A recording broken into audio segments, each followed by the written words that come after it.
ทุกคนคะเบื่อกันบ้างไหมคะกับการลดน้ำหนักดูแลรูปร่างของตัวเองไม่ว่าเรานะคะจะอดอาหารเข้าฟิตเนสออกกำลังกายวันละ3-4 ชั่วโมงแต่ว่าไม่เคยเห็นผลบางทีนะคะไปทานอาหารเสริมที่อันตรายเนี่ยเกิดยั่วเอฟเฟกต์อีกต่างหากโอ้โหหากใครกำลังประสบปัญหาเหล่านี้อยู่นะคะวันนี้ค่ะมีตัวช่วยในการควบคุมอาหารลดความอยากของเราช่วยในการฟื้นฟูระบบร่างกายของเราได้อย่างดีที่สุดมาฝากกันนั่นก็คือตัวนี้เลยค่ะผลิตภัณฑ์เสริมอาหารฟูมิโน่นั่นเองค่ะตัวนี้นะคะนอกจากเขาจะช่วยในการควบคุมความอยากอาหารของเราแล้วนะเขายังช่วยในเรื่องของระบบขับถ่ายของเราได้เป็นอย่างดีเลยค่ะโดยที่ว่าเขานะคะมีสารสกัดของพืชผลไม้ไม่ว่าจะเป็นสารสกัดของแอปเปิลไฟเบอร์นะคะสารสกัดของแอปเปิลสารสกัดของส้มแขกถั่วขาวมะเขือเทศเปลือกสนเปลือกองุ่นสารสกัดของวิตามินอีว่านหางจระเข้และเขานะคะยังมีสารสกัดของคอลลาเจนเปปไทด์ที่ได้จากปลาทะเลน้ำลึกด้วยค่ะวิธีรับประทานก็ไม่ยุ่งยากนะคะเท่าละแค่1 ซองก็เพียงพอแล้วค่ะ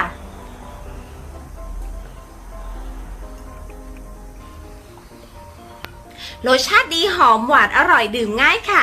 รับประกันได้เลยนะคะทานไปแล้วหุ่นดีผิวสวยได้ภายในกล่องเดียวค่ะเห็นของดีมีคุณภาพขนาดนี้แต่ว่าราคาไม่แพงจะคิดนะคะ1 กล่องมีด้วยกันทั้งหมด10 ซองราคาเพียง200 บาทเท่านั้นเองค่ะตกวันละแค่20 บาทที่คุ้มที่สุดสำหรับใครนะคะที่อยากหุ่นดีผิวสวยนะขอแนะนำเลยค่ะต้องผลิตภัณฑ์เสริมอาหารฟูมิโน่ตัวนี้เท่านั้นค่ะวันนี้ต้องขอตัวไปก่อนนะคะบ๊ายบาย